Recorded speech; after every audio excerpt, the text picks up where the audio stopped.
نسین خواتین ماں اور بہنوں، ممبر رسول پر رونق فروز علمائی دین، السلام علیکم ورحمۃ اللہ وبرکاتہ۔ الحمدللہ الحمدللہ رب العالمین والعاقبۃ للمتقین والصلاۃ والسلام علی سید الانبیاء والمرسلین، اما بعد فاعوذ باللہ من الشیطان الرجیم، بسم اللہ الرحمن الرحیم۔ لقد کان لکم فی رسول اللہ اسوۃ حسنہ۔ صدق اللہ مولانا العظیم وصدق رسولہ النبی الکریم ونحن علی ذلک لمن الشاہدین والشاکرین والحمدللہ رب العالمین۔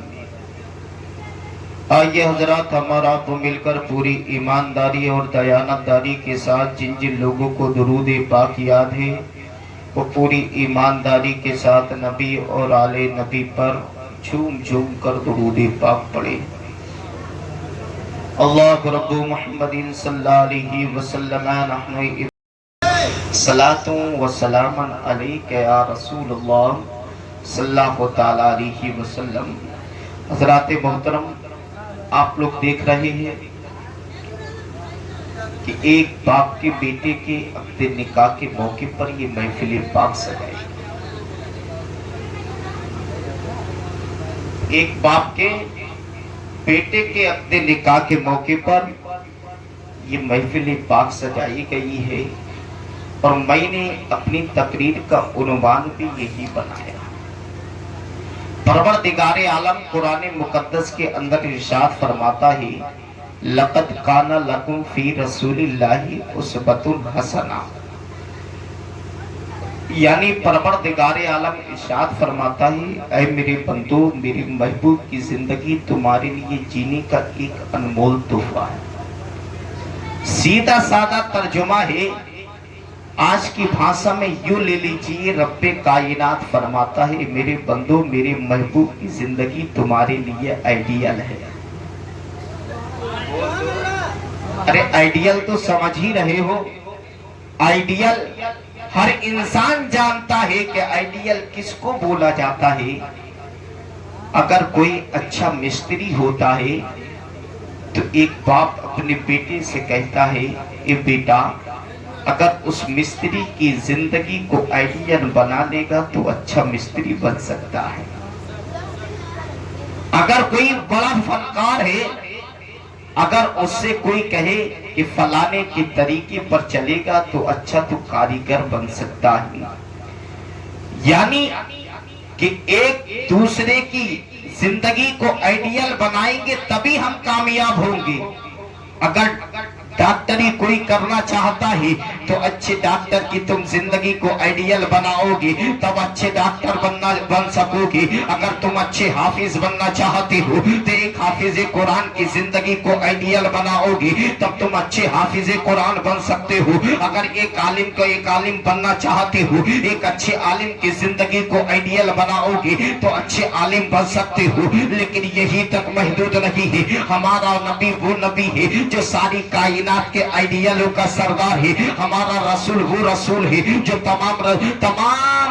تمام آئیڈیلوں کا سردار ہے۔ اب اندازہ یہ لگا لیجئے، وہ رسول ہے تو ساری کائنات کے لیے آئیڈیل بن کر آئے ہیں، ساری کائنات کے لیے آئیڈیل بن کر آئے ہیں۔ تمہیں معلوم نہیں ہے کہ حضرت بلبل سدرا سید الملائکہ حضرت جبرائیل ہے، پیغام رب العالمین لے کر بارگاہ رحمت للعالمین میں حاضر ہوئے، اور حاضر ہونے کے بعد دعا سلام ہوئی ہے۔ میرے پیغمبر نے ترچھی نگاہ کر کے دیکھا، اور دیکھنے کے بعد فرمایا کہ حضرت جبرائیل تو ہے، فرشتوں کے سردار تو ہے، بلبل سدرا تو ہے، لیکن انسانی شکل میں ہے۔ طلب کر بولو سبحان اللہ،